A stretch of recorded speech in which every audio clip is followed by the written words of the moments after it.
Today's head-on is to Penmar in the cab of a Western Maryland mountain-climbing locomotive. It says, the big, hissing 65-ton Western Maryland Railroad locomotive, which hauls the Penmar Express up the mountains every day, stood like an iron mountain beside the platform at Hill and Station the other morning, ready for a trip to the Blue Ridge, when a reporter, equipped with a suit of cheap overalls and jumper, a package of lunch, a rather excited and trembling heart, and a special permit to ride the locomotive all the way to Penmar, appeared and introduced himself to the engineer, who in turn made him acquainted with the sturdy young fellow who feeds the rapacious maw of the ever-hungry engine. Perhaps you have made the run up the Blue Ridge in a parlor car, wherein the big armchairs are soft and alluring and the observation end gives a fine view of the scenery, but never until you have ridden the roaring, rattling, panting, puffing, trembling engine perched up on the seat alongside the engineer can you fully realize what a strenuous business mountain climbing by steam really is. Into the green fields. There is about the same difference between riding on the engine and in the parlor car as there is between being perched on the back of a bucking bronco and riding in a family carryall behind good and trusty Dobbin. It is in the parlor car that luxury is found, but it's away up front on the snorting locomotive that the real thrills of the rider felt. There indeed you get the full benefit of the feeling of exciting motion. Engine number 151 is one of the 5 Baldwin mountain climbing locomotives just finished for the Western Maryland and weighs just 150,000 pounds, or 65 tons. It has compound cylinders and 10 big wheels, and walks up the side of a mountain, pulling a heavy train just as easily as if it were on the level and hadn't a pound to pull. Sit tight and look sharp, said the engineer, as he motioned the passenger to a seat on the fireman's side of the hot, stuffy cab, and waved his arm to let the conductor on the platform know that all was in readiness. A toy whistle somewhere in the labyrinth of pipes and gauges on the cab blew a shrill note. The hand of the engineer grasped the throttle and pulled it gently toward him.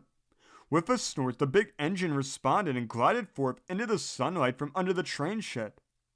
A short run to Union Station, then the darkness of the tunnel in grimy old Pennsylvania Avenue, another short bit of darkness in the last section of the tunnel, and then comes Fulton Station.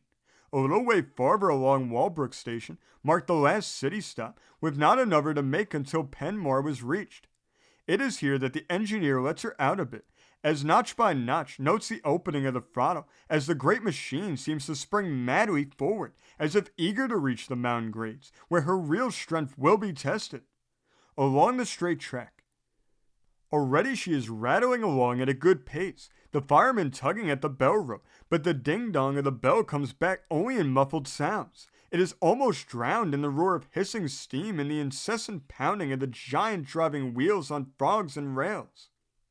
Straight as a ruler lie the rails for miles ahead, and eagerly number 151 leaps forward to cover them. Nervousness and fear have by this time disappeared, and there comes over one a sense of exhilaration that is immensely agreeable. Even though your right side be parboiled by the firebox and boiler, there is a glorious rush of fresh, cool air in your face. You feel for your cap to see if it's still there. You find that it is, but you cannot feel it on your head. You only experience the sensation of the blazing hot cab and the delightfulness of the cool air rushing in. The trickling perspiration runs down your grimy face, and it's baked in with the coal dust and cinders. But you have caught the spirit of the race, and your heart is filled with the speed mania to which every other human feeling succumbs.